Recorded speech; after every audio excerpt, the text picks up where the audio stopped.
Alright, basically this is a simple setup of our smart water management system. Firstly, we have our 12 by 12 by 4 draw box, in which we use to house our different devices we have here. So first component we have on the draw box is our GX touchscreen display.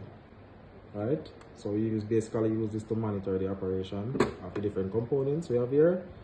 This display is the touchscreen 50. We also have the touchscreen 70, which is a larger one, but in this case we use a smaller display. So here we have right here is our Cerbo GX. Alright, so our Cerbo GX is basically the brain of the system. So basically we connect all of our devices to the Cerbo GX and it execute the different automation rules for the system. But the next component we have here is our GX Tank 140.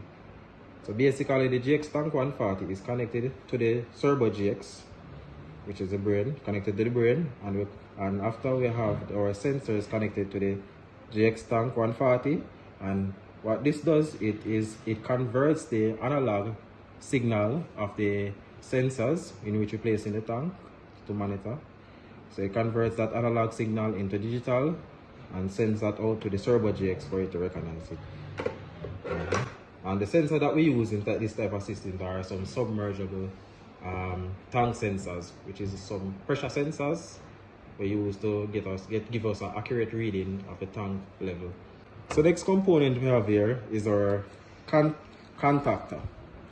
So the main purpose of the contactor in this type of system is to control the operation of the pump.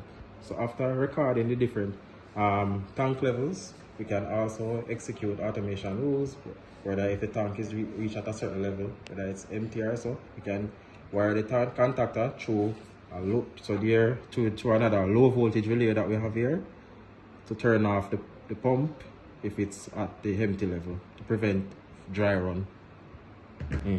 So here is the low voltage relay that I just mentioned. I think it's a 24 volts relay we have here. So the next component we have right here is the power supply. So the power supply is what disperses the power to the other low voltage components that we just mentioned, like the Cerbo GX right here and the GX Tank 140. So these components, and also the low voltage relay, these components use low voltage. Like for example, the Cerbo GX uses a voltage ranging from 8 volts to 70 volts DC. That's why we use this power supply to give you the different voltages. And we also, this low voltage relay, as I mentioned a while ago, it also use 24 volts DC.